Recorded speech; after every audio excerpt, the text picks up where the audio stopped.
Assalamualaikum warahmatullahi wabarakatuh. Perkenalkan, nama saya Ahmad Nair Alvito dengan NIM 082111333037 dari Teknik Biomedis Angkatan 2021. Dan hari ini saya akan menjelaskan mengenai penugasan untuk UAP Komputasi Biomedis 2023, yaitu dua soal. Soal pertama itu mengenai interpolasi Lagrange, dan yang kedua yaitu mengenai penyelesaian persamaan diferensial untuk mengukur konsentrasi glukosa. Nah, jadi pada soal yang pertama ini, seperti yang telah saya bilang pertama, yaitu soal ini ditujukan untuk semua mahasiswa.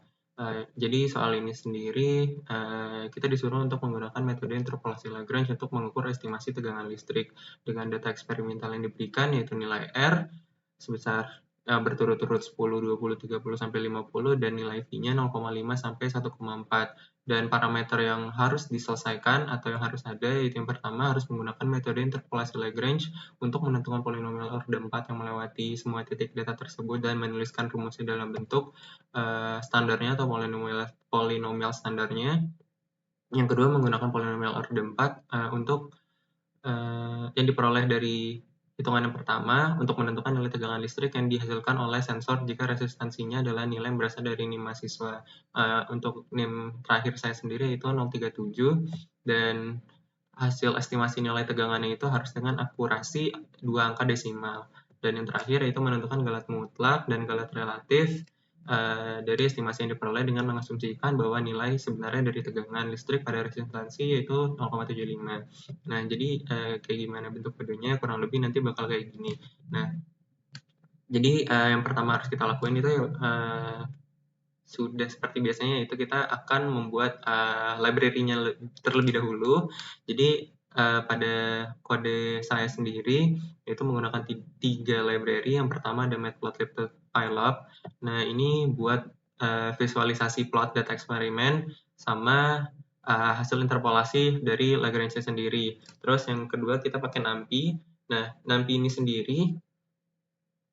sendiri buat menghasilkan nilai-nilai X pada rentang tertentu untuk plot. Nah, habis itu kita pakai SIMPy. Nah, SIMPy ini buat memanipulasi simbolik pada rumus Lagrange-nya, dan khususnya buat nyederhanain polinomial hasil interpolasi nantinya.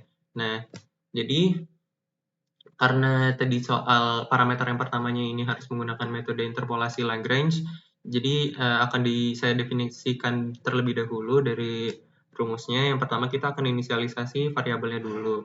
Nah, inisiasi variabelnya sendiri yaitu dari n sama dengan len x value result 0,0, di mana nilai n-nya ini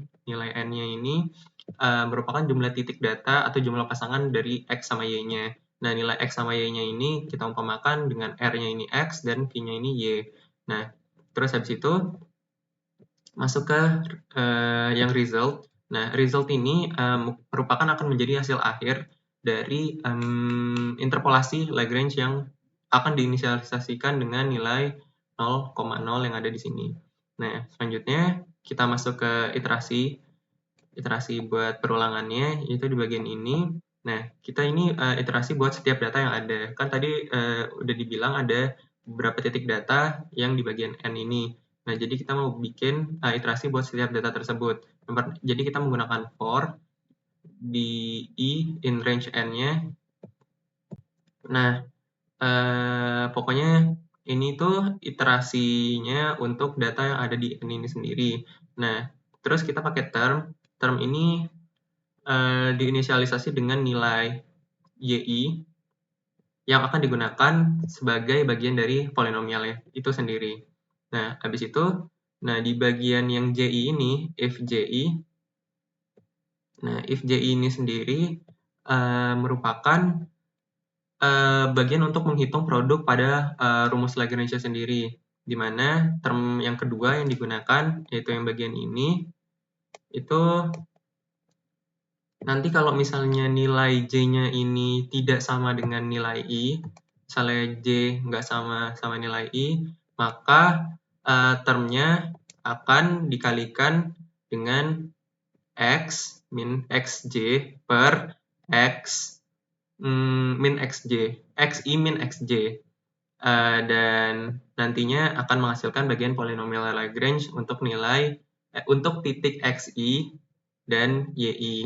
Nah, terus habis itu ada result plus sama dengan term. Ini nanti setelah term-term pada range n-nya ini udah dihitung, nanti akan ditambahkan pada hasil akhir atau result. Nah, terus habis itu kita ada yang terakhir itu bagian return result. Ini fungsi buat mengimplementasikan hasil akhir pada nilai polinomial interpolasi yang diberikan buat data, kemudian akan dihitung secara berulang-ulang atau looping dan diakumulasikan dalam hasil akhir tadi atau yang result tadi. Nah, selanjutnya karena kita udah deklarasi bagian yang Lagrange interpolation-nya, bagian rumus awalnya kita belum masukin data, yaitu data R sama data V-nya. Jadi kita deklarasi dulu, dimana tadinya seperti saya bilang sebelumnya, yang R itu dianggap kita umpamakan dengan nilai, kita anggap dengan X, dan yang V-nya ini kita anggap dengan Y. Dan langsung kita masukkan aja datanya 10, 20, sampai 50, 0,5, sampai 1,4. Nah, habis itu kita mau ngebuat hasil buat yang runningnya yang akan muncul itu, yang pertama kita membuat variabel simbolik buat interpolasi Lagrange dulu. Nah, yang pertama kita declare dulu, yaitu symbolic underscore x. Ini bisa diganti yang lain. Yang penting bagian ininya simbol sama dengan x. Nah, simbol sama dengan x ini nanti digunakan buat ngebuat variabel simbolik x yang akan digunakan di rumus Lagrange itu sendiri. Nah, pemilihan variabel ini ditujukan buat penggunaan rumus matematika yang akan dimanipulasi menggunakan library dari SIMPy, dari library yang ini. Oke, kita balik lagi ke bagian yang ini, Lagrange. Sekarang yang bagian Lagrange poly. Interpolation buat yang polinomial order 4. Nah, kita menggunakan Lagrange poly. Ini cuma buat namanya aja. Yang penting di bagian sininya, yaitu kalau misalnya yang Lagrange underscore interpolation ini digunakan buat manggil fungsinya sendiri, yaitu tujuannya itu buat menghitung polinomial interpolasi dari interpolasi Lagrange itu sendiri. Nah, di sini ada x data. Nah, x data, y data, ini data eksperimental yang digunakan sebagai titik-titik interpolasi yang tadi udah kita declare di bagian sini. Nah, terus habis itu ada symbolic x. Nah, symbolic x ini variabel simbolik yang udah dibuat sebelumnya, yaitu yang bagian ini. Jadi nanti dipanggil dari yang ini akan dipanggil di sini. Nah, selanjutnya biar hasil dari polinomial ini bisa gampang dilihat, jadi kita simplify. Nah, di simplify-nya sendiri dari library SIMPy buat nyederhanain polinomial interpolasi Lagrange. Nah, pokoknya biar bentuknya itu lebih sederhana sama mudah dibaca aja sih sebenarnya. Terus habis itu kita print bagian hasil dari polinomial Lagrange order 4-nya sendiri. Yang pertama kita bikin tulisan polinomial Lagrange order 4, baru kita ngeprint hasil dari Lagrange polinomial ini sendiri. Nah, selanjutnya nanti akan muncul seperti ini di bagian bawahnya, itu polinomial Lagrange 4. Terus ini udah sesuai juga sama bentuk polinomial standarnya. Ya, ini ada x pangkat 4, x pangkat 3, x pangkat 2, x pangkat 1, dan x pangkat 0. Udah urut. Nah, selanjutnya kita masuk ke bagian ngeplot. Nah, karena hasil tadi dari parameter yang pertama itu harus melewati semua titik data tersebut, jadi biar kita tahu, jadi kita akan menambahkan fungsi grafik di dalamnya dengan kita nge-generate point buat plotnya itu sendiri, yaitu dengan x value sama y value. Nah, ini nanti ada np linspace Nah, ini sebenarnya buat bikin array X aja sih yang homogen di rentang minimalnya itu sama maksimalnya kurang lebih 1000 titik. Ini minimum, maksimum, terus ini kurang lebih ada berapa titik. Nah, ini digunakan biar sebenarnya sih biar kurvanya itu lebih halus aja sih. Terus habis itu ada yang bagian Lagrange yang kedua, yang bagian Y value-nya itu buat Lagrange interpolation. Nah, ini menggunakan fungsi Lagrange interpolation buat ngitung Y-nya atau tegangan listriknya nanti yang sesuai untuk setiap nilai X pada X value for the plot. Pada bagian yang pertama ini nanti yang Y ini akan menyesuaikan sama nilai yang X-nya. Nah, di situ kita bakal ngebuat plot datanya. Ini ngeplot biasa aja sih sebenarnya, kita tinggal masukin aja. Ini nanti buat labelnya nanti data eksperimental. Terus nah ini warnanya nanti bakal merah scatter plotnya. Nah, terus kalau yang bagian ini plot. Nah, ini nanti akan membuat plot dari hasil interpolasi Lagrange-nya ini warna biru. Nah, sebenarnya terus habis itu yang line style-nya ini itu kita bikin garis putus-putus biar ngebedain sama data eksperimental yang pertama ini. Nah, terus habis itu ada plot X label, plot Y label. Nah, ini cuman buat nyertain sumbu X dan sumbu Y. Terus nanti ini ada title-nya yaitu interpolasi Lagrange untuk polinomial order 4. Dan kurang lebih nanti hasilnya bakal kayak gini. Buat bentuk plot datanya. Nah, selanjutnya di bagian yang kedua dari parameter itu, kita menggunakan order 4 yang udah didapat tadi buat ngitung estimasi tegangannya berdasarkan NIM dari setiap mahasiswa. Karena NIM akhir saya itu 0,37, jadi kita menggunakan 37 buat resistornya sendiri. Nah, jadi kita masukin aja langsung NIM kita masukin NIM 037 NIM 37 ke dalamnya buat definisiin variabel NIM dengan 3 digit terakhir. Terus habis itu masukin resistance value-nya atau rumus R-nya sendiri yaitu 10 plus NIM-nya tadi 37 per 10 pangkat 9. Nah, habis itu kita mau ngeganti variabel X dengan nilai resistansi yang ada yang udah diberikan. Nah, jadi kita masukin aja kayak estimasi voltasenya itu berapa, voltase sama dengan Lagrange polysubs buka kurung simbolik X, resistance value. Nah, di mana ini nanti akan menggantikan variabel simbolik X pada polinomial interpolasi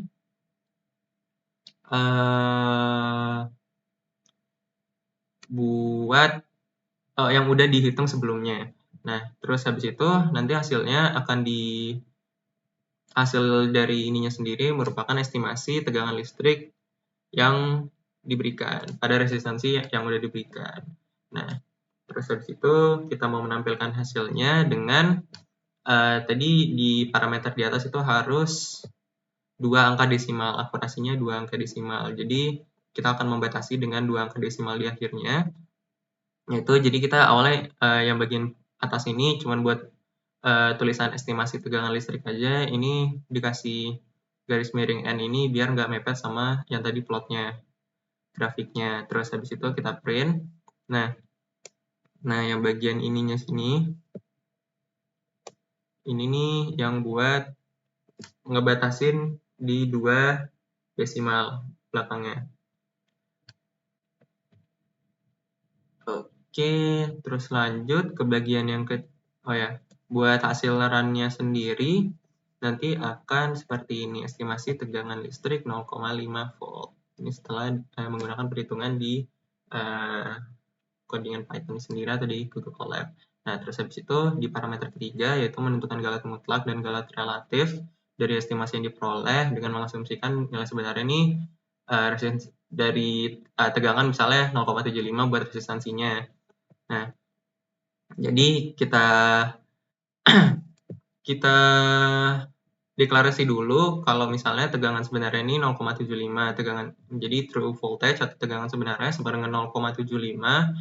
Nah, nantinya nilai ini tuh buat jadi patokan perbandingan nilai sebenarnya dari tegangan listrik yang digunakan. Nah, terus habis itu kita mau menghitung galat mutlak sama galat relatifnya. Nah, buat galat mutlaknya sendiri itu absolute error. Rumusnya ini ABEPS voltage estimate mean true voltage mean dikurang. Nah, jadi absolute error sendiri ini nanti bakal menghitung galat mutlak sebagai selisih dari nilai tegangan yang diestimasi dan nilai tegangan yang sebenarnya. Nah, kalau misalnya yang galat relatif ini sendiri, itu buat ngehitung galat relatif sebagai persentase. Jadi, makanya ini dikali 100 dari galat mutlak dibagi sama nilai tegangan sebenarnya. Nah, bagian akhir, ini kita mau menampilkan hasilnya. Karena yang di atas tadi juga menampilkan dengan batas 2 angka desimal di belakangnya, maka kita gunakan ini juga, format ini, pada yang absolute error. Nah, di absolute error sendiri yang ini, jadi nanti hasil akhir yang didapatkan itu bakal 2 angka desimal di belakang. Dan sedangkan yang ini juga 2 angka desimal di belakang, tapi yang ini dia persentase karena dikali dengan 100. Jadi hasilnya sendiri bakal galat mutlaknya 0,25 volt, galat relatifnya 33,3 volt, buat estimasi tegangan listrik 0,5 volt, dan polinomial Lagrange order 4-nya yaitu segini. Dan ini membuktikan juga yang grafik ini kalau udah melewati semua titik pada data yang ada. Itu ada 5 tuh, Oke. Selanjutnya kita masuk ke soal yang kedua. Di soal yang kedua sendiri yaitu buat penyelesaian persamaan diferensial mengukur konsentrasi glukosa menggunakan sensor enzimatik yang menghasilkan sinyal listrik sebanding dengan reaksi kimia yang terjadi antara glukosa dan enzim. Jadi buat soalnya ini nanti data eksperimen yang dipakai ada T sama V. Nah, T-nya sendiri 0 sampai 50 dan V-nya dari 0 sampai 1,5. Nah, buat tugasnya sendiri, itu ada parameter pertama, itu harus menggunakan metode Euler atau Hund. Jadi kita pakai metode Euler di sini.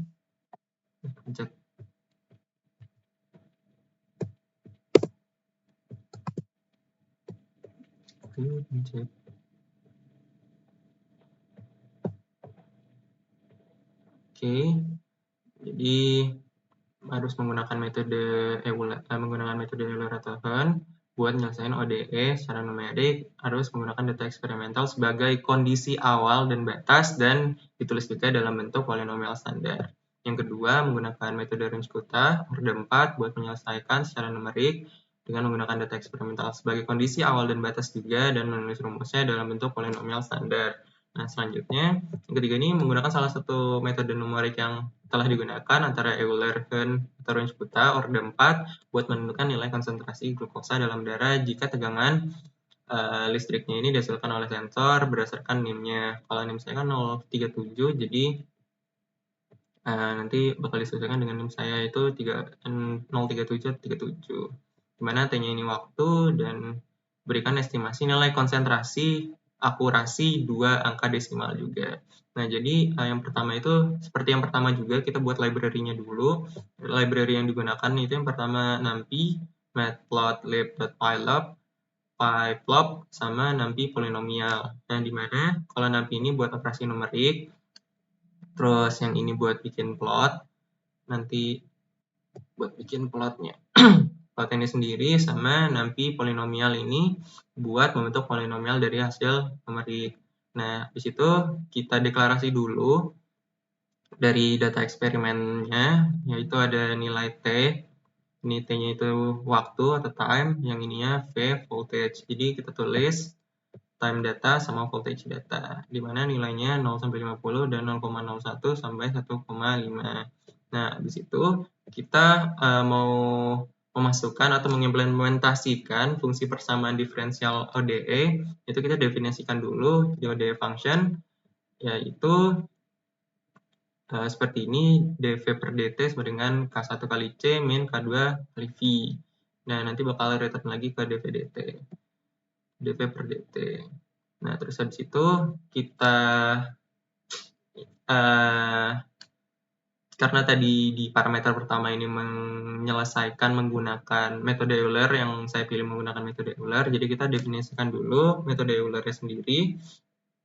Nah, di mana nanti input yang akan ada di sini yaitu ada array waktu, ada initial voltage. Nih, ada initial voltage. Initial voltage ini nilai awal tegangannya, terus ada K1, K2 sebagai parameter pada fungsi ODE function-nya. Terus habis itu ada C, C-nya ini ada konstanta pada fungsi ODE. Pada fungsi ini, ODE function-nya itu sendiri sama dt-nya ini, yaitu nanti buat interval waktunya. Nah, nanti hasil yang akan didapatkan dari yang bagian metode Euler ini, itu akan menyimpan hasil numerik tegangan pada setiap langkah waktu. Nah, pokoknya kenapa metode Euler ini digunakan? Karena buat menghitung nilai tegangan berikutnya, jadi menggunakan pendekatan nilai turunan pertama. Nah, jadi dia akan melibatkan menggunakan iterasi di semua titik seperti yang pertama tadi. Yang soal yang pertama, buat menghitung tegangan baru berdasarkan nilai tegangan sebelumnya dan parameter yang udah diberikan tadi. Jadi berdasarkan waktu, terus sama parameter dari tegangan sebelumnya, nanti dikali sama new voltage.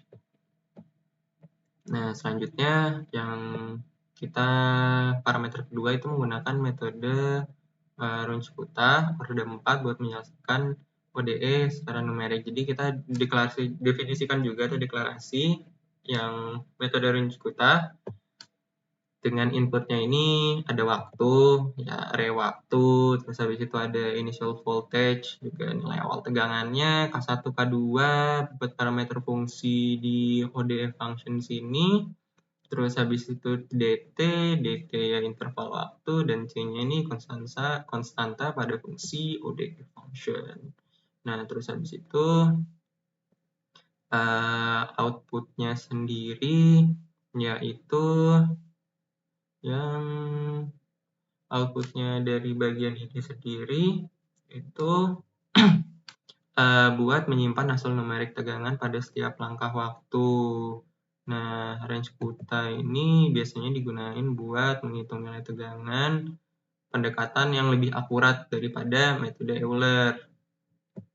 Karena dia tuh melibatkan ya iterasi di seluruh titik waktu dan perhitungannya itu menggunakan nilai turunan pertama pada beberapa titik dalam interval waktu. Nah, di situ di bagian ini kan juga harus ada kondisi awal dan batas. Kondisi awal dan batas. Nah, jadi kita mau mendeklarasikan atau mendefinisikan dari kondisi awal dan batas tersebut. Nah, ini buat kondisi awal dan batasnya ini kayak gini. Yang ini di mana yang initial time ini waktu awalnya, terus habis itu final time-nya yang waktu akhir, sama initial voltage buat yang tegangan awal. Nah, terus habis itu kita mau menggunakan metode Euler sama metode Runge-Kutta, di mana yang pertama menggunakan metode Euler. Nah, metode Euler ini, nah yang ini metode Euler, dan yang ini metode Runge-Kutta. Nah, di mana kita akan menetapkan parameter seperti K1, K2, terus nilai, pokoknya dan nilai dt yang sesuai sama metode Euler dan Runge-Kutta. Ini yang K1-nya menggunakan 0,1, K2-nya 0,05, dan nilai DT atau interval waktunya kita pakai 10. Nah, terus habis itu hasil numeriknya ini akan digunakan buat ngebandingin ya dengan data eksperimental yang lebih lanjut. Nah, terus habis itu kita yang bagian yang ketiga ini kita akan menggunakan kita disuruh mencari estimasi nilai konsentrasi glukosa. Nah, jadi karena kita disuruh mencari ini dengan rumus tegangan listrik yang ada ya, rumus tegangannya ini kan yang ini V sebenarnya 0,03 sin 2 pi T per 60 tambah pi per 180 dikali saya itu 0,037 plus 1,5. Jadi kita deklarasikan juga rumus yang udah ada, kita definisikan. Terus habis itu kita akan mencari estimasi konsentrasi dari glukosanya sendiri. Jadi biar enak juga, jadi kita menggunakan metode Euler sama metode Runge-Kutta. Nah, jadi pada metode yang Euler buat nyari konsentrasi glukosanya sendiri, itu mana tuh? Ini dia.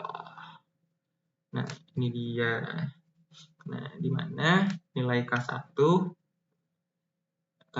numerikal sama K2 numerikal ini ya parameter aja sih yang digunain, sama seperti yang di atas juga nilai K1 sama K2-nya.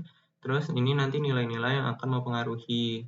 Nah, sedangkan yang bagian bawah ini yang glucose estimate Euler. Nah,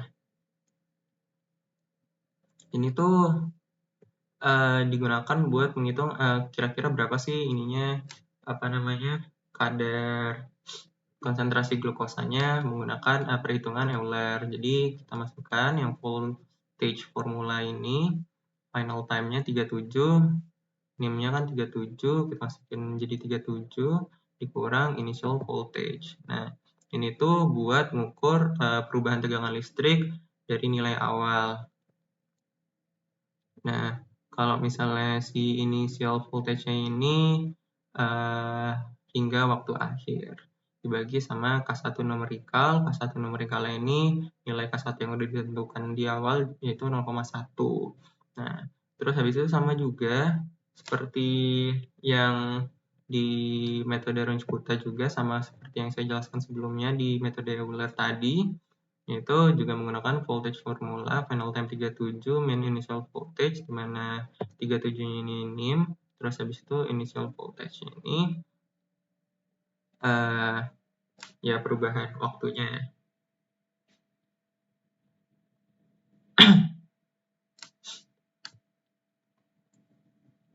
Nah, terus dari voltage formula ini sendiri digunakan NIM sebagai parameter dan mengembalikan nilai tegangan listrik berdasarkan rumus yang udah ditentukan itu yang di sini, nanti bakal return ke sini. Terus habis ini ya, kita mau menampilkan hasil estimasi konsentrasi glukosa. Nah, jadi ini kita mau ngeprint dulu tulisannya biar enak dilihat, estimasi konsentrasi glukosa. Nah, kita ini tampilannya, terus yang metode Euler, ini dari data yang udah didapat, yaitu yang ini. Dari perhitungan yang menggunakan konsentrasi glukosanya ini.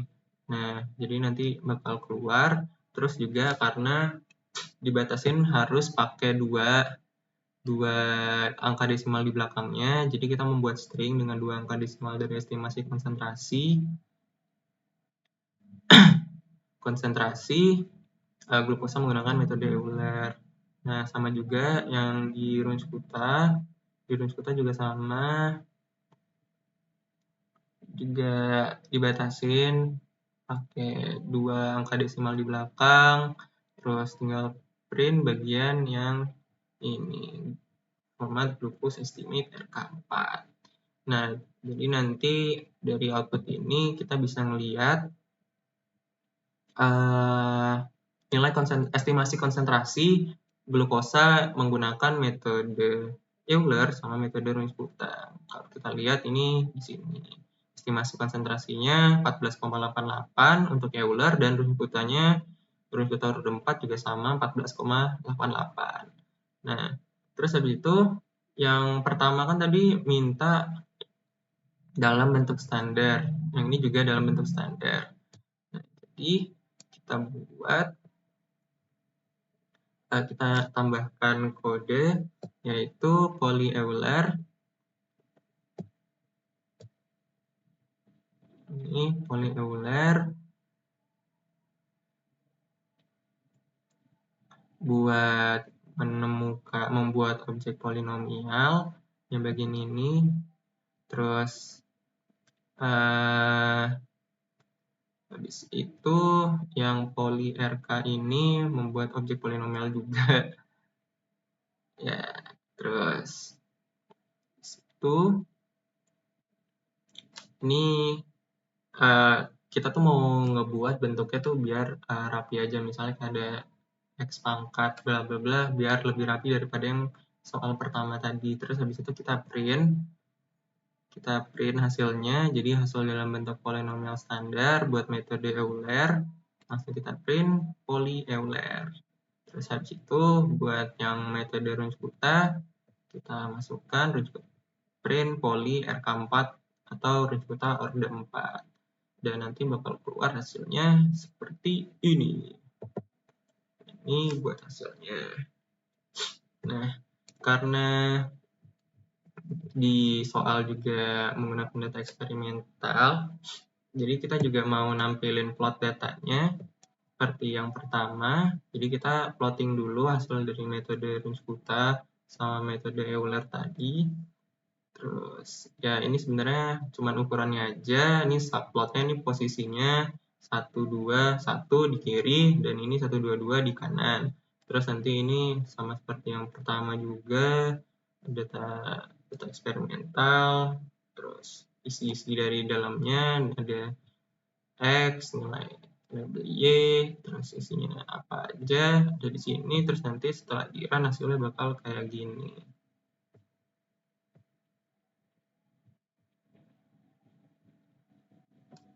Oke, mungkin sekian penjelasan dari saya, lebih kurangnya mohon maaf. Wassalamualaikum warahmatullahi wabarakatuh.